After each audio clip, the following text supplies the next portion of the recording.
ঝলমলে আলো মেঘ তার সামনে থাকা মানুষটার মুখমণ্ডল দেখতে পায়। মেঘ কিছুক্ষণের জন্য থমকেও যায়, তার পা স্থির হয়ে যায়। মেঘের থেকে সামান্য দূরত্বে অবস্থান করছে আদ্রিয়ান, তার স্বামী। যে মানুষটাকে দেখার জন্য মেঘ 7 বছর চটপট করেছে, যার ছবির সামনে দাঁড়িয়ে 7টা বছর কাটিয়ে দিয়েছে, আজ অবশেষে তার সম্মুখে দাঁড়িয়ে আছে। কিন্তু মেঘ আদ্রিয়ানকে দেখে খুশি হতে পারছে না। তার চোখ বেয়ে অশ্রুবিন্দু গড়িয়ে পড়ে।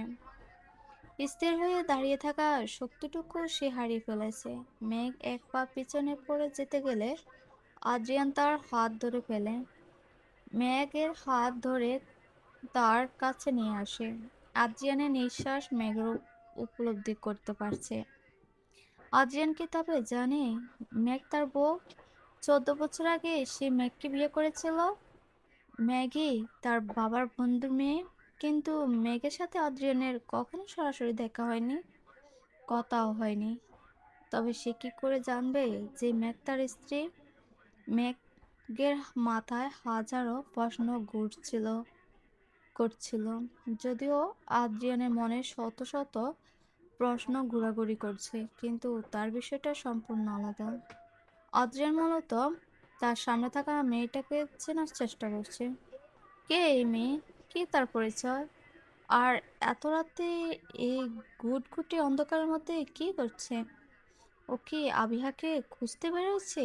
কিন্তু আবিহার সকল আত্মীয় স্বজন, কাজিনদের সাথে আদ্রিয়ানের পরিচয় হয়েছে, ও দেখাও হয়েছে। তাদের মধ্যে সে এই মেয়েকে দেখেনি। আর ওর পোশাক আর মুখের আদল দেখে আমেরিকান মনে হচ্ছে না। তবে কি এই মেয়ে বাঙালি? ঘুটঘুটে অন্ধকারে পরিবেশ হঠাৎ আলো দেখে কারান সেখানে ছুটে আসে। ঝলমলে আলোর মাঝে আদ্রিয়ান মেঘকে কাছাকাছি দাঁড়িয়ে থাকতে দেখে কারান তাদের ডাক দেয়। কারান বলে, আদ্রিয়ান, মেঘ, তোমরা এখানে? আর এখানে এত আলো আর লাইট কোথায় থেকে আসলো? আবিহাকে কি খুঁজে পেয়েছো তোমরা? কারণের কণ্ঠে শুনে আদ্রিয়ান মেঘের হাত ছেড়ে দেয়। তারা থেকে দূরত্ব বজায় রেখে সরে দাঁড়ায়। হঠাৎ করে আদ্রার আবিহার কথা মনে পড়ে। এখন কি আবিহাকে খুঁজে পাওয়া যায়নি? কি? কারণ আদ্রিয়ান আর মেঘের কাছে আসে। সেখানে আবিহা নেই। কারণের কিছু বলার আগে আদ্রিয়ান তাকে জিজ্ঞেস করে, আবিহা কি খুঁজে পাওয়া যায়নি কারণ? কারণ না বোধক মাথা নাড়িয়ে জবাব দেয়, না, কোথাও খুঁজে পাইনি। কারণ আর আদ্রিয়ানের বলার মধ্যে হঠাৎ করে একদম মানুষ জোরে জোরে শব্দ করে হেসে তাদের কাছে এগিয়ে আসে। এই একদল মানুষ আর অন্য কেউ নয়, বরং আবিহা আর তার কাজিনরা, যারা এতক্ষণ দূরে দাঁড়িয়ে সব দেখছিল। তাদের সাথে আবিহাও রয়েছে। সকলের মধ্যে থেকে কারান নিশ্চল যে আবিহার দিকে। কারান তাড়াতাড়ি ছুটে যায় তার কাছে। কারান আবিহাকে শক্ত করে জড়িয়ে ধরে। সে সত্যি ভয় পেয়ে গেছিল। আবিহাও শক্ত করে জড়িয়ে ধরে কান্না করে। কারণ কাজিন কারণ কাজিনটা সকলে হাতে তালি দিয়ে ওঠে। কারণ আবিহাকে জড়িয়ে ধরে শান্ত হয়। এরপর আবিহার গালে হাত রেখে বলে, আবিহা, কোথায় চলে গিয়েছো তুমি? আর আমি কি করেছি যার জন্য তুমি রাগ করেছো আমার উপর? জানো, তোমাকে যখন খুঁজে পাওয়া যাচ্ছিল না, তখন কত ভয় পেয়ে গিয়েছিলাম। এমন বাচ্চাদের মতন জোরে জেদ কে কি করে? তুমি কি কারণে রাগ করেছো বলো আমায়।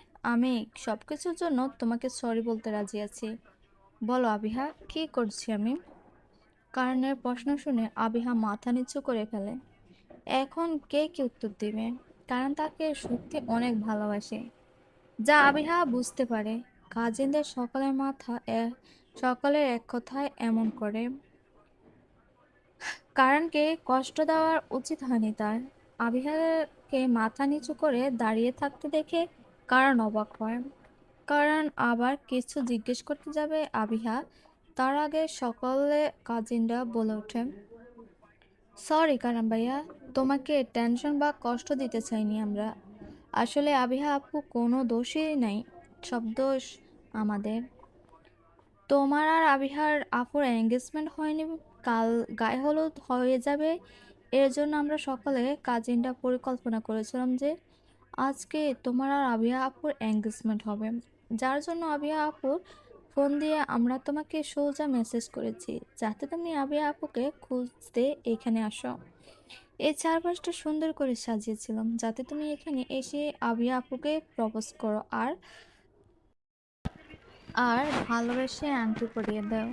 সকল কাজিনদের কথা শুনে কারণ রাগান্বিত লোকে তাদের দিকে তাকায়। কিছুক্ষণ পর সকলকে বকাবকিও করে। তবে যখন তবে যখন দেখে সকলের মাথা নিচু করে মুখ গোমড়া করে দাঁড়িয়ে আছে, তখন কারণ হাসি মুখে বলে ওঠে, আচ্ছা যাও, আর তোমাদের বকবো না। তবে ভবিষ্যতে যেন এমন ভুল না হয়। আর এত সুন্দর করে যখন চারপাশটা সাজানো হয়েছে, তখন এনগেজমেন্ট করাই যেতে পারে। আংটি দাও, হবু বউকে প্রপোজ করে তাকে বিয়ের জন্য রাজি করাই। কারণের মুখে আংটির কথা শুনে কাজিনরা সকালে আবার খুশি হয়ে যায়। তারা কারানের হাতে আংটি দেয়। কারান হাঁটু বেড়ে বসে যায় মাটিতে। এরপর বলে ওঠে, আবিহা, তোমাকে আমি অনেক ভালোবাসি। জীবনের শেষ নিঃশ্বাস অবধি তোমার হাত ধরে বাঁচতে চাই। তুমি আমায় প্রথম ভালোবাসা, আর তুমি শেষ। বিয়ে করবে আমায় আবিহা? কারণের কথা শুনে আবিহা খুব খুশি হয়ে যায়। আবিহা তার হাত এগিয়ে দেয়। কারণ ওর হাতে আংটি পরিয়ে দেয়। কাজিনরা সকালে হাততালি দেয়, তাদের শুভেচ্ছা দেয়। আদ্রিয়ানে এতক্ষণ কারণ আর আবিহার ভালোবাসার মুহূর্ত দেখে। তার মুখে মিষ্টি হাসি ফুটে ওঠে। কিন্তু সকালে উচ্ছ্বাস আর আনন্দের মাঝে মেঘের চোখে ওস- কিন্তু সকাল উচ্ছ্বাস আর আনন্দের মাঝে মেঘের চোখে অশ্রুকণা জমা হয়েছে। আদ্রিয়ানের পাশে দাঁড়িয়ে থাকা তার আর সম্ভব হচ্ছে না। মেঘ এক পা দুই পা করে আদ্রিয়ানের থেকে দূরে সরে যায়। এরপর এক দৌড়ে সেখান থেকে চলে যায়। সকলে আবিহা আর কারানেরকে নিয়ে ব্যস্ত থাকায় মেঘকে দেখতে পায় না। আবিহা আর কারান তাদের ভালোবাসার মুহূর্ত এনজয় করে। প্রায় 10 মিনিট পর সকলে রিসোর্টে আসার কথা ভাবে। তখন হঠাৎ করে আবিহার মনে পড়ে মেঘের কথা। এখন সকলে উপস্থিত রয়েছে, কিন্তু মেঘ কোথায়? আবিহা যতদূর মনে আছে সে মেঘকে আদ্রিয়ানের পাশেই দেখেছিল। আবিহা বলে, আদ্রিয়ান ভাইয়া, মেঘ কোথায়? ও না আপনার পাশে দাঁড়িয়েছিল? মেঘের নামটা শুনে আদ্রিয়ান অবাক হয়ে বলে, কে মেঘ? আরে মেঘ আমার বান্ধবী, যাকে আজ বিমানবন্দরে থেকে আপনার রিসিভ করার নিয়ে আসার কথা ছিল। ও তো এখানে দাঁড়িয়েছিল, কোথায় চলে গেল? আদ্রিয়ান বুঝতে পারে একটু আগে অন্ধকারে যে মেয়ের সাথে তার দেখা হয়েছিল তার নামই মেঘ। আবিহা যাকে রিসিভ করে নিয়ে আসার জন্য অনুরোধ করেছিল। আদ্রিয়ান তার পাশে তাকিয়ে দেখে সেখানে মেঘ নামে মেয়েটা নাই। একটু আগে তো এইখানে ছিল। আদ্রিয়ান বলে, ওই মেয়েটা এখানে দাঁড়িয়েছিল, কোথায় চলে গেল হঠাৎ করে? আবিহা আর আদ্রিয়ান কথা শুনে কারণ বলে, আমার মনে হয় মেঘ আবিহার উপর রাগ করেছে, কারণ আবিহা হারিয়ে যাওয়ার কারণে ও অনেক ভয় পেয়ে গেছিল, যার জন্য হয়তো রাগ করে রিসোর্টে চলে গেছে। কারণের কথা আবিহা সম্মতি জানায় আর বলে, মেঘ মনে হয় রাগ করে রিসোর্টে চলে গেছে। অন্ধকার বন্ধ রুমে বসে আছে মেঘ, তার চোখ বেয়ে টপ টপ করে পানি বিন্দু গড়িয়ে পড়ছে। ভীষণ কষ্ট হচ্ছে তার। নিজেকে চোখে নিজের চোখে বিশ্বাস করতে কষ্ট হচ্ছে তার। সবটা স্বপ্নের মতো মনে হচ্ছে। যে মানুষটাকে গত 7 বছর ধরে একবারও দেখার জন্য ছটফট করেছে, সে আজ তার সামনে। কিন্তু এখন মেঘে আদ্রিয়ানকে চাই না। আদ্রিয়ান তাকে তালাক দিয়েছে। মেঘের জন্য সে একজন এখন পরপুরুষ। গত 7 বছরে যখন আদ্রিয়ানকে একবার দেখার জন্য সে ছটফট করেছে, তখন কেন তাদের দেখা হয়নি? আজ যখন মেঘ তার অতীত ভুলে গিয়ে তার ক্যারিয়ার, তার মৃত বাবার স্বপ্ন পূরণের উপর মনোযোগ দিয়েছে, তখনই কেন আদ্রিয়ান আবার তার জীবনে ফিরে এসেছে? কেন? আদ্রিয়ানকে তার চোখের সামনে দেখে মেঘ কি করবে? তার থেকে দূরে থাকবে? ভালোবাসা মানুষকে তার চোখের সামনে দেখে তাকে ঘৃণা করার মতন শক্তি নেই মেঘ। মেঘ আবার দুর্বল হয়ে যাবে আদ্রিয়ানের প্রতি। শত অপমান আর অবহেলার পর বেহায়ের মতন ছুটে যাবে আদ্রিয়ানের কাছে। না না, মেঘ বেহায়া মেয়ে না। যদিও আদ্রিয়ান মেঘকে ঘৃণা করে, অবহেলা করে, তবে মেঘও তাকে ঘৃণা করবে। তাছাড়া আদ্রিয়ান এখন তার স্বামী না।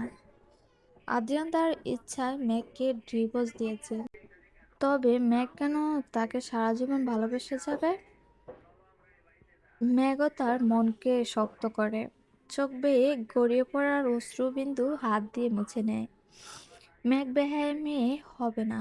তার মধ্যে আত্মার সম্মান বোধ রয়েছে।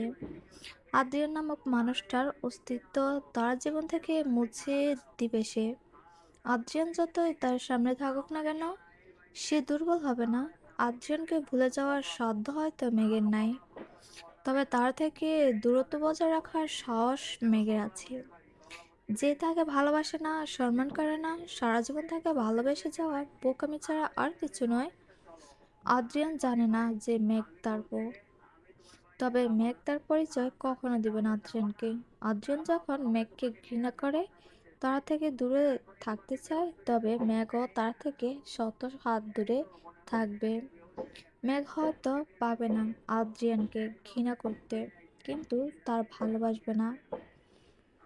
আদ্রিয়ান হয়তো কারণ ভাইয়ার আত্মীয়। আত্মীয় বিয়ের উপলক্ষে হয়তো এসেছে। যতদিন না আবিহার বিয়ে সম্পন্ন হচ্ছে, ততদিন মেঘ রুম থেকে বেশি বাইর হবে না। মেঘ আর কখনো আদ্রিয়ানের সম্মুখে যাবে না। কখনো না, অসম্ভব। মেঘ শুধু তার কেরিয়ার আর স্বপ্নের উপরে ফোকাস করবে। আদ্রিয়ানের স্মৃতি তার হৃদয়, মন আর আত্মা সব থেকে বিলুপ্ত করে দিবে সে। মেঘ তার মনকে শক্ত করে, সে ভেঙে পড়বে না। অতীতের স্মৃতি আঁকড়ে বেঁচে থাকবে না। এখন শুধু তো এখন শুধু সে তার সম্পূর্ণ মনোযোগ তার ভবিষ্যতের উপর দেবে। কিছুক্ষণ পর আদ্রিয়ান, কারণ আভিয়া সহ সকল কাজিনরা রিসোর্টে ফিরে আসে। আদ্রিয়ান রাতে খাবার খেয়ে সিঁড়ি দিয়ে উপরে তার রুমে চলে যায়। মেঘ আর আদ্রিয়ানের রুমের পাশাপাশি, মাঝখানে শুধু একটা দেওয়াল। আবিহা মেঘকে খাওয়ার জন্য ডাকে, কিন্তু মেঘ দরজা খোলে না। আবিহা অনেক সময় দরজার কড়া নাড়ার পর মেঘ বিরক্ত হয়ে ছোট করে উত্তর দেয়, রাতে খাবার খাবো না আমি, ক্ষুধা নাই আমার। মেঘার জবাব শোনার পর আবিহাকে অনেকবার অনুরোধ করে খাবার খাওয়ার জন্য, কিন্তু মেঘ কোনো উত্তর দেয় না, দরজাও খোলে না। আবিহা মনে করে মেঘ হয়তো একটু আগের ঘটনা নিয়ে রাগ করেছে, যার জন্য সে সরিও বলে। তবুও মেঘ দরজা খুললে না। রাত প্রায় 11টা। আদ্রিয়ান তার রুমে বসে ল্যাপটপে দিয়ে কাজ করছে। অন্যদিকে মেঘ ওয়াশরুম থেকে ফ্রেশ হয়ে বের হয়ে আসে। দীর্ঘ সময় কান্না করার ফলে তার চোখ মুখ সব ফুলে গেছে। চোখ রক্তিম ধারণ করেছে। মাথায় পরিপাটি চুল এলোমেলো হয়ে গেছে। মেঘ একটা দীর্ঘশ্বাস ফেলে এরপর বিছানার কাছে এগিয়ে যায়। বিছানা তার ব্যাগপত্র পড়ে আছে, যা এখন গুছিয়ে রাখা হয়নি। বিকেলে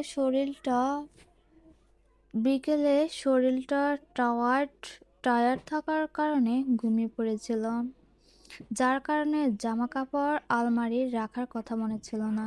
মেঘ তার ব্যাগপত্র থেকে জামা কাপড় বের করতে যাবে, তখনই তার চোখ যায় ব্যাগে রাখা তার গিটারের দিকে। মেঘের গানের গলা খুব ভালো, তবে সে নিয়মিত গান করে না। যদি কখনো তার মন খারাপ থাকে, তাহলে গিটারের সুর কিছু লাইন গাওয়া হয়। মেঘ তার গিটার হাতে নেয়, এরপর বিছানায় বসে সুর তোলে। আদ্রিয়ান কাজ করার মধ্যে হঠাৎ গিটারের সুর শুনতে পায়। শব্দটা পাশের রুম থেকে আসছে। তবে কি পাশের রুমে নতুন কোনো অতিথি এসেছে? মেঘ গিটারের সুরের তালে গান গাইতে থাকে। আমি শুরু থেকে জানি তুমি হবে না আমারই, তবু আমি পাগল হয়েছি তারই কারণে। যেন আকাশ ভরা তারা, তার লাগে না যে ভালো, সব যেন কালো মেঘে ঢেকে পড়েছে। তুমি ছুঁয়ে দেখো আমায়, তুমি ছুঁয়ে দেখো আমায়, হো তুমি ছুঁয়ে দেখো আমায়। আদ্রিয়ান মেঘের গাওয়া গানের প্রতিটা শব্দ শুনে সত্যি মেয়েটার কণ্ঠ অসম্ভব সুন্দর। গানের প্রতিটা লাইন সে অনুভব করছে। আদ্রিয়ানের পাশের রুমে থাকা মেয়েটাকে একবার দেখার বড্ড আগ্রহ জন্মায়, যার জন্য সে তার ল্যাপটপের কাজ করা বন্ধ রেখে ব্যালকনিতে ছুটে যায়। কিন্তু পাশের রুমের ব্যালকনিতে দরজা বন্ধ, আর রুমটা সম্পূর্ণ অন্ধকার থাকায় সে কিছু দেখতে পায় না। আদ্রিয়ান হতাশ হয়ে তার রুমে ফিরে আসে।